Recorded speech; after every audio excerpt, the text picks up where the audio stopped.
Le 7 septembre 2021, on apprenait que le Conseil scolaire catholique Providence avait décidé de brûler plus de 5000 ouvrages, dont de nombreux romans et de bandes dessinées francophones destinés à la jeunesse pour le propos racisme, discriminatoire et stéréotypé sur la situation des cultures autochtones dans l'espoir que ce peuple ait un meilleur respect pour l'avenir.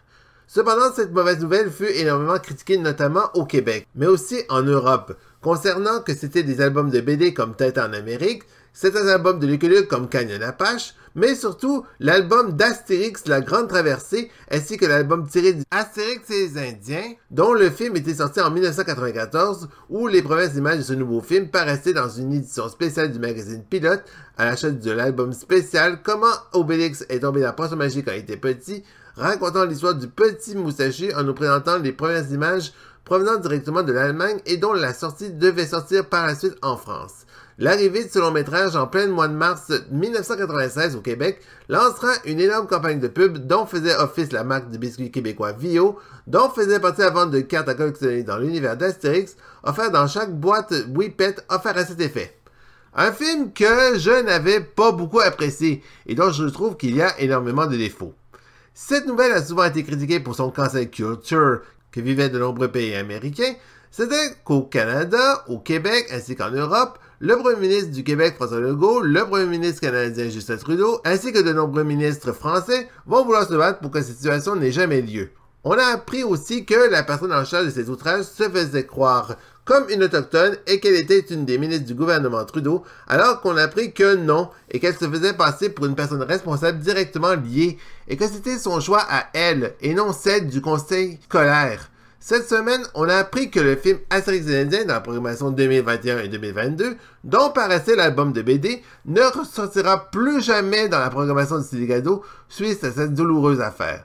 Je trouve que c'est franchement triste cette histoire parce qu'elle partait sur de bonnes bases, surtout que je vais vous expliquer en quoi l'album La Grande Traversée est hyper important pour les Québécois et des deux regrettés auteurs René Goscinny et Albert Uderzo, et que vous montrez que de bloquer les droits sur cette adaptation cinématographique est ridicule pour de nombreuses raisons. Et vous montrez à tel point que de bloquer les droits n'est pas la solution pour régler un conflit, ce qui a été parfaite pour vous montrer cette vidéo.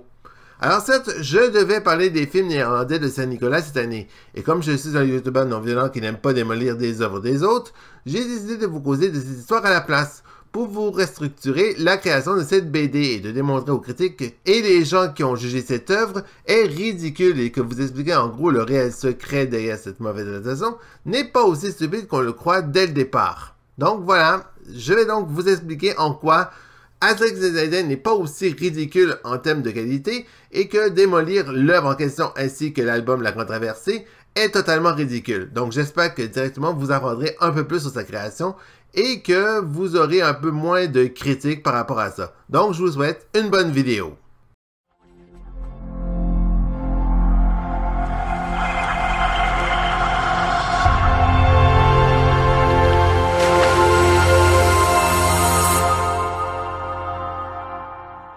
Tout débute en 1989 lors de la sortie d'Astérix et le Coup du Menhir. Le film reçoit des critiques mitigées, dû au fait au manque de publicité partout en France, mais aussi le public se déplace de moins en moins après les deux films précédents.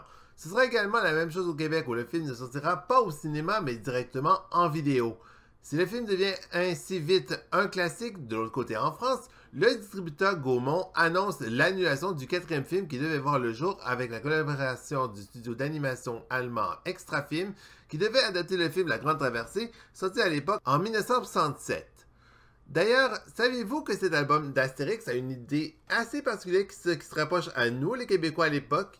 D'ailleurs, durant les années 60, la bande dessinée franco-belge reçoit un bel élan pour la belle province. À l'époque, c'est Tintin qui est reconnu comme la plus grande vedette de son époque. De nombreux projets québécois vont être lancés. Ainsi, on tentera d'inviter Hergé au Salon du Livre de Montréal, mais également on le poussera à faire des expositions et à le faire connaître ici. On l'invitera partout pour de nouvelles idées d'albums, on lui fera visiter la Baie James, les écoles du Québec, et de lui pousser à travailler sur divers projets pour une BD, mais aussi un projet de film d'animation en collaboration avec l'ONF, l'Office national du film du Canada. Bref, des projets qu'Hergé refusera directement de faire, même après sa mort. Voyant qu'on n'aurait aucune autorité de son côté, deux étudiants du secondaire vont ainsi s'attaquer à son voisin paillé, à savoir Astérix. En 1973 paraît le court-métrage éducatif « Till-Oui mijote un plan », créé par l'Office national du film, qui raconte comment des jeunes étudiants décideront d'écrire un télégramme aux auteurs René Goscinny et Albert Uderzo pour permettre la création d'un album Astérix qui se déroulerait en Amérique du Nord ainsi qu'au Groenland, selon les idées des jeunes. Cette lettre touchera le cœur des auteurs qui se lanceront dans le projet 2 ans plus tard dans l'album La Grande Traversée qui mettait les idées préconçues données par ces jeunes étudiants. L'album sera très bien reçu par la critique québécoise, ce qui emmènera l'idée durant les années 80 de la création de ce dernier dans une adaptation en dessin animé après celui-ci. Mais dû à l'échec du projet précédent, mais aussi au rachat du studio français par Disney qui deviendra Disney France la même année, c'est ainsi que seul le studio allemand Extrafilm Productions a dû produire le film seul, où heureusement la société américaine 20th Century Fox décida de s'associer avec la compagnie allemande en s'associant certains de ces grands studios d'animation américains pour coproduire le film, mais aussi d'un studio d'animation canadien grâce à l'entreprise torontoise qui allait devenir Nine Stories Entertainment, qui allait s'occuper des scènes 3D durant le long métrage. C'est d'ailleurs dans l'édition spéciale du magazine Pilote, paru en 1994, qu'on a appris la production d'un film d'animation allemand intitulé Astérix America, qu'on vit pour la première fois les images du futur film offertes gratuitement en achetant le conte Comment Obélix est tombé dans la potion magique quand il était petit, qui donnera plus tard l'album Astérix et la galère d'Obélix en 1996. Et ce fut 3 ans plus tard que débarquèrent le film d'animation offert par le regretté éditeur canadien Alliance Viva Film qui fera de la pub avec l'entreprise de biscuits québécoise Vio, détenteur des droits des biscuits Whippet, qui vend à l'achat d'une de ses boîtes l'une de ses 20 cartes à collectionner tirées du film. Réalisé par Gadam Anne, le film débute où, après une nouvelle défaite des Romains, César décide de jeter le druide Panoramix dans le bout du monde alors que ces derniers croyaient que la Terre est plate. Même si ces derniers seraient capturés et après une dispute entre nos deux Gaulois, ces derniers découvriront notre monde où ils découvriront que le druide ainsi qu'Astérix a été capturé par un faux prophète amérindien qui veut avoir la formule de la potion magique pour devenir le nouveau chef du village amérindien. Malgré que son idée ne se réalisera pas et après une bonne fête arrosée, ce dernier droguera nos Gaulois et ainsi Obélix commence à se prendre pour un chien. Ce sera à Astérix de devoir sauver à nouveau le druide, mais heureusement tout s'arrangera vers la fin, mais au retour en Gaule, les Gaulois qui avaient laissé là seront capturés par César et ce sera à nos deux Gaulois de partir à nouveau leur sauver la vie. Parlons des qualités. L'animation est très bonne et les scènes en 3D sont assez réussites pour l'époque qu'elle a été produite. Et les chansons, malgré que certaines trouvent qu'elles sont mauvaises, restent excellentes pour l'époque. Voilà, c'était les qualités. Parlons à présent des défauts. Le premier défaut, ce sont les dialogues en français, qui sont assez nuls, qui deviennent assez caricaturaux, aussi asiés aux sangliers, place à la pizza et aux spaghettis frais al dente. Tout ça à la demande de la Fox qui voulait faire comme pour Pokémon, gommer toute trace de francisation franco-belge de la BD d'origine pour laisser place à une structure beaucoup plus passée en public américain qu'à l'habitude. Le deuxième défaut, les dialogues des Amérindiens sont assez caricaturaux, où ils ne parlent pas la langue autochtone mais en onomatopée. Le troisième va aux transitions qui terminent souvent une scène durant le film pour une scène en noir. Une scène est finie, au revoir. Une scène est finie, au revoir. C'est surtout ce cas qui dérange le visionnement du film. Quatrième défaut, certaines scènes mal vues qui auraient pu être supprimées dans le montage, dont la fameuse scène où on voit un pénis durant une scène où une personne pauvre quête dans la rue et qu'on peut apercevoir cette scène au ralenti. Et pour finir, le combat final est recopié d'après le film Astérix et le Coup du Menhir et même la chanson finale d'Obélix dans la scène du banquet est assez nulle. Le film fut un échec commercial en France où il a eu droit qu'à un petit million d'entrées, ce qui ne fit pas la joie des actionnaires qui arrêtera la production d'un 5e volet, qui arrêtera par la suite la création de futurs films d'animation sur Astérix. Et il faudra attendre la décennie plus tard avec Astérix et les Vikings, un mélange des deux albums, à savoir Astérix et les Normands et la fin de la Grande Traversée, pour conclure cette épopée où l'animation fut produite au Danemark dans le studio de A-Film, studio derrière la production de Gloops, Je suis un poisson, pour un résultat meilleur que pour le film précédent. Gadam Anne a quant à lui racheté le studio d'animation Extrafilm qui devient maintenant Hans Film et allait produire d'autres séries d'animation allemandes dont la série Bibi non d'une sorcière et sa suite En scène avec Bibi et Tina et finalement il est derrière le projet de la série Mia et moi que vous pouvez voir sur les ondes de Youpa au Québec. La question qu'on devrait se poser à propos d'adaptation, pourquoi Astérix et Obélix n'a pas marché aux États-Unis? C'est directement basé sur des choses auxquelles les Québécois, les Français et les Européens sont capables facilement de se reconnaître, alors que les Américains ne sont pas habitués à cette adaptation de BD, sauf dans certains pays comme la Grande-Bretagne ou encore l'Australie, qui ont finalement bien compris le concept. C'est pour ça que ça n'a pas marché là-bas. Si on doit comparer la bande dessinée franco-belge et les comic books américains, ce serait littéralement entre Tintin et Superman. Si les deux se ressemblent beaucoup en tant que Clark Kent, Superman a plus de chances que lui car il est un super-héros, il a une cape, il est le plus fort et en plus il vole alors que Tintin, non. Même si Tintin sauve l'honneur et l'orphelin aussi, il est loin d'être un super-héros comme Superman car il n'est nécessairement pas un conquérant. Et Astérix, c'est presque la même chose, il ressemble presque à un super-héros, mais Astérix est loin d'un Batman ou d'un Captain America. Même s'il boit de la potion magique, il est loin de ressembler à l'image que les Américains projetteraient de voir dans leur vie. Sauf si on peut le voir comme Disney comme l'avait fait avec les Gummy Bears. Il n'a pas meilleur comme photo. Même Lucky Luke aurait pu obtenir un petit succès aux États-Unis. Mais le problème de l'époque, il devait faire face à de gros poids lourds comme Rambo, Conan le Barbare, Musclor, Chuck Norris, Mr. T, G.I. Joe et bien d'autres. Alors qu'à l'époque, le western était passé de mode dans les années 80.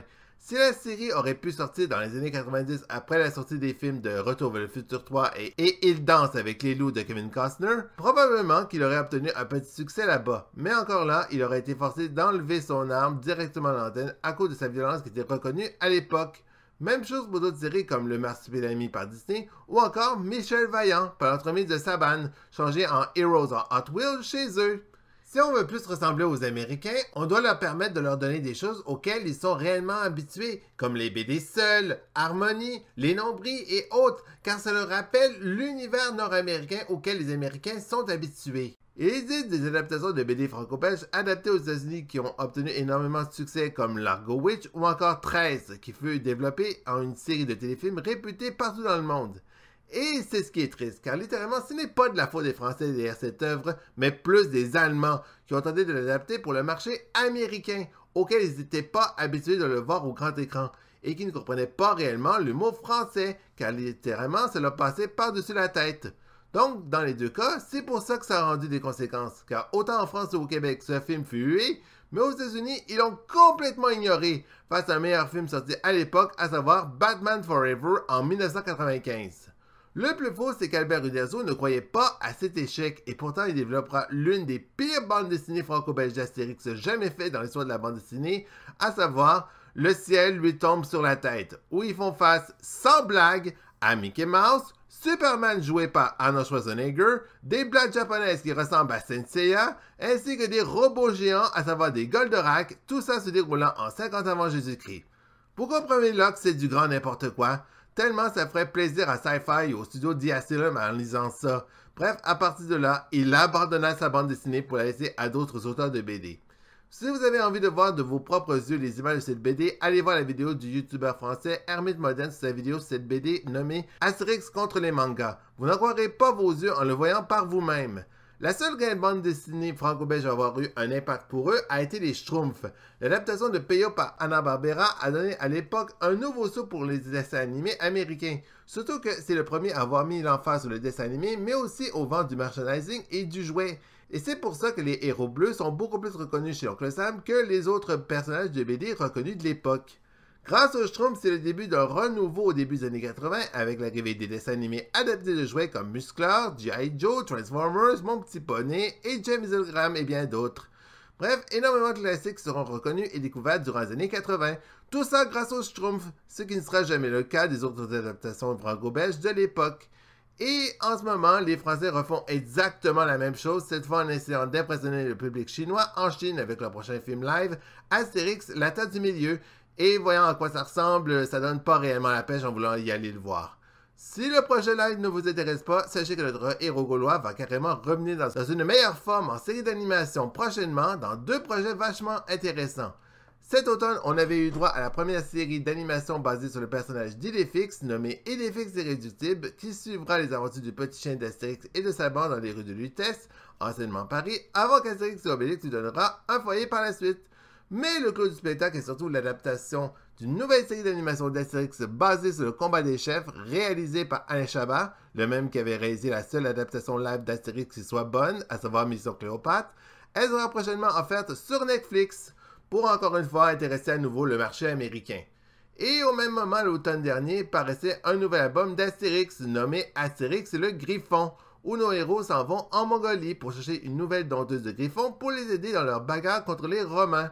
Probablement inspiré du film documentaire La jeune fille et l'aigle, une coproduction américano-mongoliaise qui raconte l'histoire d'une jeune dompteuse de griffons pour gagner un concours dans ce pays pour faire de la chasse. Un film énormément acclamé par la critique et dont le film fut paru pour la première fois au Québec lors du Festival du film pour enfants de Montréal il y a quelques années de cela. Aussi, sachez que nous désirons malgré tout rendre hommage à 2 personnes récemment décédées avec le récent décès de l'auteur Albert Uderzo, le dessinateur d'Astérix, qui est allé rejoindre son comparse René Goscinny au paradis et qui nous a quittés il y a 1 an. Et pourtant, Astérix et Obélix vont heureusement survivre suite à leur décès.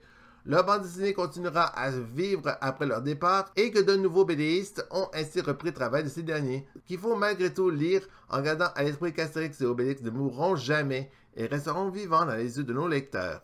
Y compris pour celui qui a incarné la voix d'Astérix pendant plus de 50 ans, à savoir Roger Carrel qui nous a également quittés l'année dernière aussi. Bref, si jamais un dernier conseil pour le film d'aujourd'hui, contentez-vous de lire la BD de la Grande Traversée et de ne pas perdre votre attention face à ce film d'animation germano-américain qui n'a rien d'exceptionnel envers le travail des auteurs qui avaient travaillé là-dessus.